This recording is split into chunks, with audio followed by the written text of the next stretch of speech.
while there's no shortage of topics that you could focus on, and certainly no shortage of experts who have an opinion they'd like to share, it is my unequivocal opinion and that you could get everything else right, and if you miss this one thing, you likely won't succeed at being the healthiest version of you possible, and that is a normal blood sugar.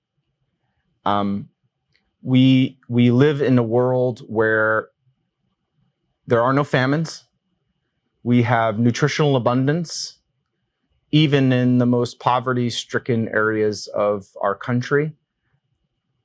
There are plenty of things to get you calories. The unfortunate thing is the disproportionate majority of these things that give you calories also raise your blood sugar. And it is this chronically elevated blood sugar state that most people live in that ultimately fuels the flames of disease. Diabetes, heart disease, hypertension, cholesterol, acid reflux, sleep apnea, chronic fatigue, depression, kind of everything. Cancer, obesity. And so while there are no shortage of things that you could focus on, I have a clear focus on what I believe to be the holy grail of health, which is a normal blood sugar. That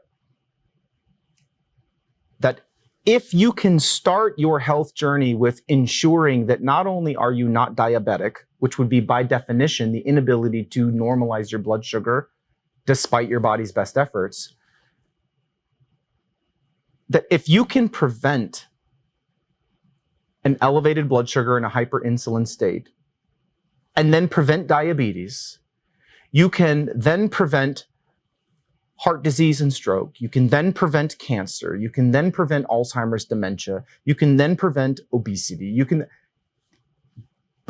but the single focus has to be on a normal blood sugar. And although it might sound like, okay, well, that sounds great, doc, but like, why? And it's actually easy to answer because the human being was designed to stay alive and we do it through energy. And if we have energy that's readily available in abundance, every system in our body goes to storage. And when you think about the diseases that plague us as human beings, they're almost always diseases of too much. It's too much blood pressure, too much blood sugar, too much cholesterol, too much cell growth, which would be cancer, too much belly fat, too much of a waistline, too much alcohol. It's abundance. And we have to take control of the fact that we live in a world where we probably will not go without, and build systems and processes and behaviors where we are able to navigate in a world of abundance, but that doesn't mean we have to consume it all. And I think that's where we can make major impact.